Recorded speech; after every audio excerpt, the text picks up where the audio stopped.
So currently I'm working at the American School of Bucharest. I'm a maths teacher, middle school. So I teach grade 6 to grade 8. Previously, I was at the American School of Moscow, and I was a maths and science teacher in middle school. For me, this is my 5th year in teaching, so relatively a new teacher. When I started, so teaching is not my first profession. I was in marketing before. I am an MBA. So when I first started, I started in the American School of Moscow as a substitute in elementary classrooms. And I had put myself, before deciding the career switch, I tested waters by putting myself as a special educator in a grade 2 classroom. And I have 2 kids at home, which are in elementary school. So that experience in elementary school was very valuable for me in testing my limits and also understanding my liking. I think I like to work with students who are more self-aware. So I think in that phase, middle school are students who can more conversate. You can have a conversation much better with them. And I'm the kind of person I think can do a better job with that group of students. Secondly, I think the transition, middle school, I think also is a great transition between the elementary and the high school. So I think that's the period of life where students have their adolescence. They're not childlike, they're not yet the big ones aspiring to be in the best of the university. So I think that's it's a formative years. Those years are so important, and being in corporate and understanding what they need, the skills that they need to have, what we learned even in our Teach Now program, the 21st century skills. Having witnessed that, I think that those are the very important years where I think I can work with the students to help them develop and understand the importance of those skills.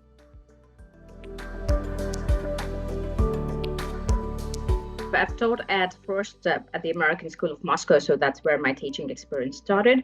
Then I am still employed, before I moved to Bucharest, I'm still employed with an international British school here in Moscow. So I've taught both the IB at the IB school and at a private British school, 2 different curriculums, 2 different philosophies of learning. However, and I'm again moving back to an IB school. So in short 5 years, I've had experience of both curriculums, the American and the British, and 2 different groups of schools. One which was expat, where we had native speakers, where we catered to, where there was everything well supported, very well resourced school, a not-for-profit school. And my last 1 year has been in a private school, so it's for-profit.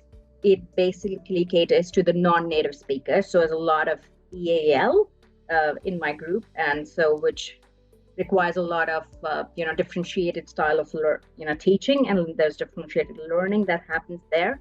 And it is, of course, because it's a private school, the resources that are available, and also because of the situation that I'm in Russia, we have to work around. We cannot have every resource that we want at that point in time. So how do we navigate such, which other teachers, when I was in my Teach Now certification, and there were teachers from Korea, there were teachers from China, and I understood, we're not the only ones. There are schools which are not for-profit. There are teachers working, not a very well-resourced school. So how do we work around whatever we have? We still need to enable learning. We need to provide the best learning possible. We need to differentiate as much as we can, even if we don't have a special education department.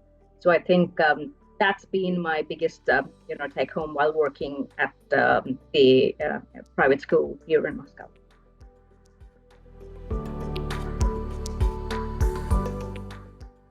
So I think motherhood, or the first reason that inspired me to be a teacher was that, I left my marketing career because it was me and my husband. It was a family's decision, my personal decision, that we decided that I will quit marketing because it was taking a toll on my 2 young ones.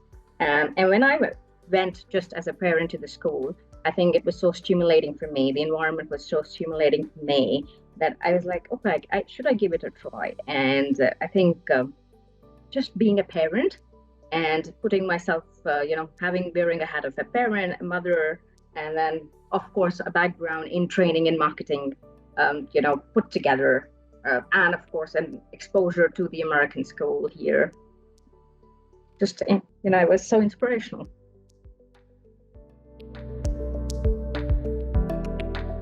The choice for Moreland University, the first reason was the recommendation from my peers. So there were teachers who had done the teacher certification and being very successful in their praxis test. They cleared it in the first go with high percentage and they were licensed. So I think it was there. Second, it was the word of mouth on the design of the program. I think also it was not just about they getting success out of the program, getting licensed. They thought what they learned throughout the program was something that they could apply into their classrooms. If I'm meeting with my cohort today, I had something to apply in my classroom next day, and that's personally what I felt throughout 9 months. There was nothing that came in as a theory, and as a teacher, I know how boring it can be for students if I just tell them do this and they have to do it. So I think that was the second reason. I think the third was the affordability.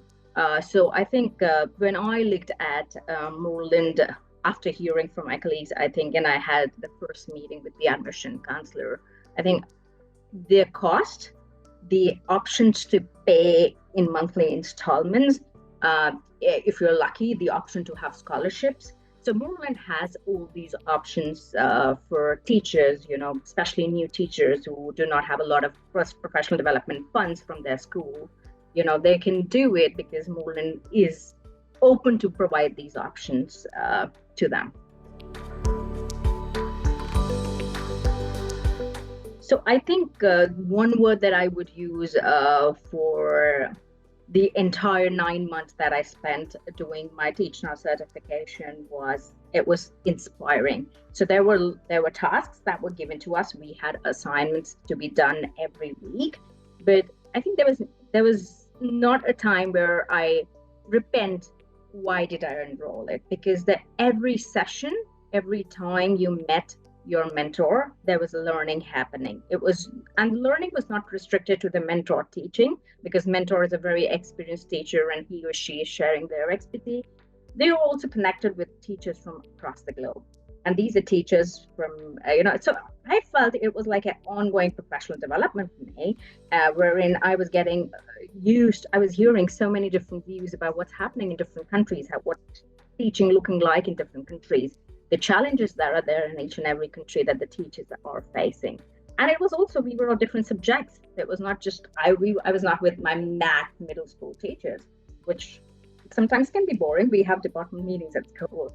So I think the variety, the cohort, and the experience of the mentor made every module so enriching. Secondly, I believe the content. So it was not the way it was also delivered. I think the content we're not only talking about giving 21st century to skills to students. I think the content has it in it. I was forced to learn so many new tools, that I can easily use. So it was not just because I had to do it because I need to be graded and I need to get a proficiency or an outstanding grade. It was something that I could use it, in my classroom. I could quickly use a Jamboard or a Padlet through my Teach Now certification, and next day use it in my classrooms. The modules so there is a special module on using IT, the digital skills. I think that's great. The whole process is based on you reflecting. I think as teachers sometimes we get so busy that we forget. I said in first time in 5 years that I'm recording myself. I would have recorded, or I would have had somebody coming in my class and viewing, but viewing myself so much on a detailed rubric and being able to grade myself and find areas of improvement was absolutely, I think, the biggest motivation to do those clinicals, because there's so much of self-reflection and learning happening throughout the process.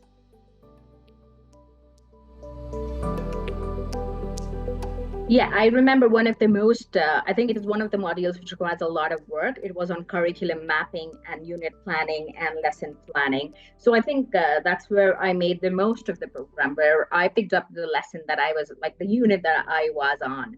And, the the lesson plan that I created for my submission was actually what I used in my class. So, I didn't pick up any random curriculum. So the more I can use, and that's what I did all throughout, be it for case studies, be it for lesson planning, be it for ID skills, whatever I could do it, or I was already doing it, or what I learned, and I could transfer it to my classroom, like what we call as the transferable skills, was, what was my biggest, I think, thrill about the program. So I remember doing a lesson plan for actually, it was an assignment that I had to complete. I had to do a lesson planning on fractions. And the next day I was teaching fractions to my sixth graders. And it just helped me because it was just ready for me. And I had a wonderful 90 minutes class because I had spent so much time planning the previous day. You can actually see the benefit when you deliver it. And if you can actually get some time and compare it to the lessons, which you've actually planned, but not planned so thoroughly, that I was actually telling my mentor, I said, you know what, the importance of planning is now coming back to me, because there are, like all teachers in our regular day, we plan, but we don't write such huge lesson plan. But the quality of teaching, the difference in the quality of my own teaching was evident when I did a lesson plan through the entire, template, and what vis-a-vis my everyday lesson plan. Yeah, so I think the way impact was noticed, one was the feedback. So I think the feedback from the students, which again was encouraged by Moreland, and I, as a teacher, was very open to doing this with my students. So I could see that my students' engagement over a period of time, which they themselves had stated in the feedback that they had done for themselves, that are we enjoying our math lessons? Does our math lessons reflect that we are learning something that we would use either in high school, university, or in our future lives? What was the most, fun part? Because we did some Minecraft gaming and stuff. So I think the feedback from the students, and second, I think, again, this comes to me as a teacher, a lot of personal satisfaction, which I achieved, gave me that sense of pride that my students are walking out after every lesson learning. So they were not just there passing a block of time or me just doing something, but there was a value addition, either in terms of content or in terms of skill. So I think my personal feeling as a second, and I really think that's important as a teacher, what I feel about it. So I think, had you asked me this, thanks to COVID for this, I think we've got so comfortable with online. So I think if you had asked me this question pre-COVID, probably you would have said I would have had some apprehensions, but no, because of going through the entire pandemic, we know how much success online can be. And one was, of course, the learning that we've had through the pandemic. Second, I think the structure of the program itself. So it's just online is a way of connecting, but that's not restrictive. You're able to reach out to your instructor anytime. Like I've never had, throughout 8 modules that I've had different instructors, they're always available for you if you want to schedule a Zoom meeting with them to just talk about something that they have covered, or in general, or to just reach out via email.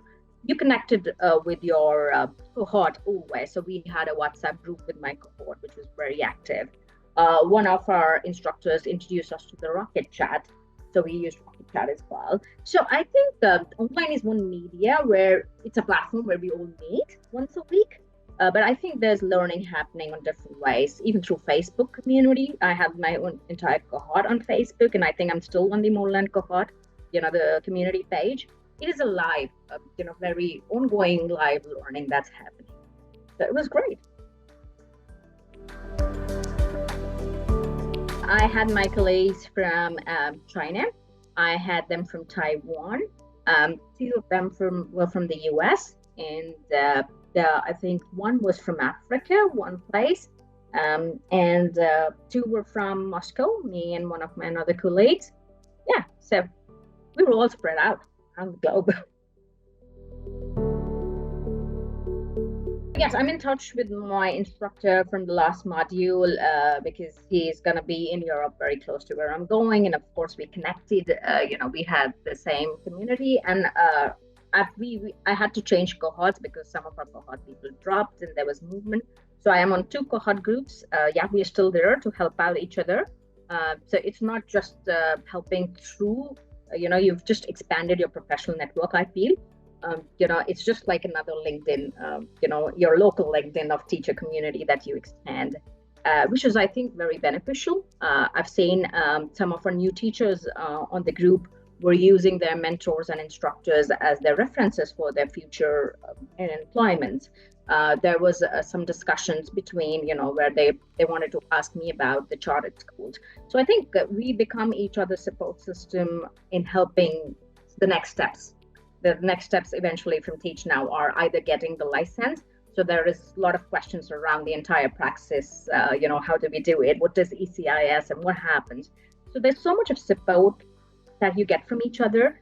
There's always a network that you build, and we will understand in today's world how network is important to getting good employment. And overall, I think in my short 5 years, I've understood it's a small international community. You will cross your ways somewhere or the other in the future. So I think it's just a great start, and Teach Now provides you a ready-made platform to get into that community.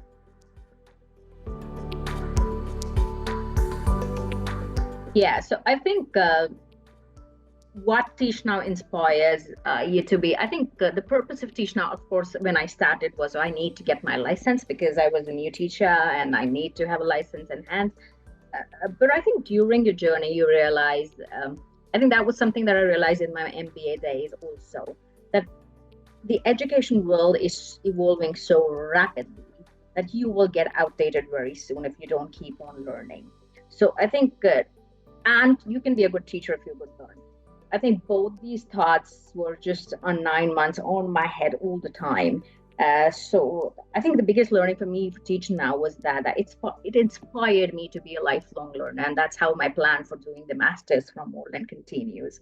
Because I think there's so much more to learn. I mean, by the time we were into our eighth module, we were already using artificial intelligence, and I know it's in education. It was not there 1 year back, but right now everybody's talking about it, the AI in education. So I believe that's where I feel the Moreland curriculum is so robust, and they also keep evolving the curriculum based on the way the education world is changing.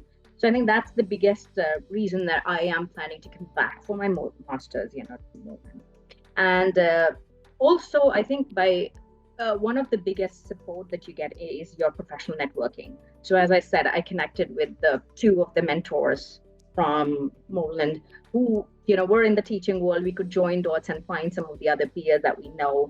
So as again, I would say it's a small community out there. So your professional networking becomes really strong, because you are staying with a group of international teachers or aspiring international teachers. So that way it's very helpful. Recommendations, I think, number 3, especially you from your module 8.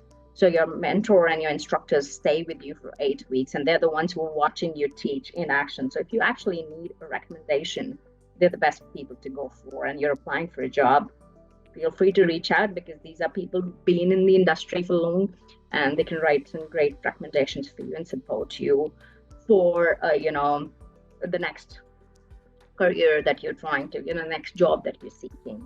So, and also I had a lot of, towards the end of the program, there was so much of discussion around who's applying to which school and what are the rules in China. Like, I knew nothing about the IB schools in China, or how China or the regulations of hiring are in China. So there's so much of help that you can do each other, in terms of getting to know the job prospects. Like, I was aware of the search because I was on search, but some of my cohort members were not. So I helped them. How can you create a search profile? How do you do it? So I think there's so much to learn because you have an active pool of learners out there. So I think this is one myth that I started with Moreland, that this is going to be only for the American schools. So I think this myth was busted while I was doing my program. The program works on equipping you to be a teacher with a pedagogical background. So it gives you, so it is like, again, I will compare it to my MBA. It is like you do an MBA and then you have to understand where you want to go. You can become marketing, you can go to finance, you can go to procurement, but you need to have the basic understanding of how the management across an organization works. It's same in education. It's exact. So 10 years I've worked in corporate. You need to have an understanding of the whole structure to be able to working in one part of it, right? So it's the same in education. You need to understand the pedagogy, and that's what Moreland equips you to do. It gives you the terms and the terminologies. It gives you templates and a basic structure of how a lesson looks like. Can that lesson be designed or a curriculum be American or British? Matter. At the end, you are training to become a certified teacher. So for me, I think, that was a big myth that I started with, but I'm clear that after doing it 9 months, that it doesn't matter. I started when I was teaching in the American school, and I did my clinicals in the British school. So nothing changed for me. Yeah. It was just as valuable it was, either of the two curriculums.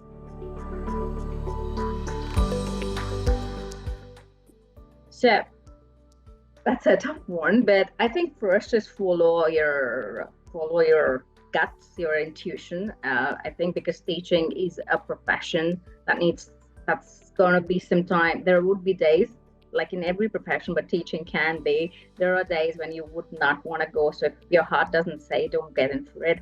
Secondly, you are responsible for the students' time that they're coming for school. So to make it meaningful, you yourself have to equip. So it's not just going in and delivering something that a textbook can do, or nowadays robots can do it. There are online platforms can do it. If you're a human, you've taken wearing the cap of a teacher, equip yourself to become one good teacher that is not doing the job of a robot or any online school is doing. So you there bring that individualized learning, bring that differentiated learning, learn that first your own self, and then go out there in the classroom, because it's a lot of time and resources that every student is investing on you. I think one is flexibility. The first thing that comes is flexibility, because you don't know when you start teaching internationally, right from moving, like from where my state is right now, going through the process, visa, the paperwork itself, and relocating to a new country, settling into the new culture. So be very, very open. Secondly, I feel go for it, because it's so important to get that you want to get the feel of a true international environment where I have worked in schools with about 60 nationalities, students from 60 nationalities come. So if you want to get a flavor of what a globalized learning looks like, I think you should definitely pursue your teaching in an international school, because that will give you a clear idea of how different every individual perceives education as, and what important task that you've been given to, that every individual looks at education differently, but you're the one who's teaching them. So please go ahead, do that, have fun, but keep yourself very open. You need to be very flexible.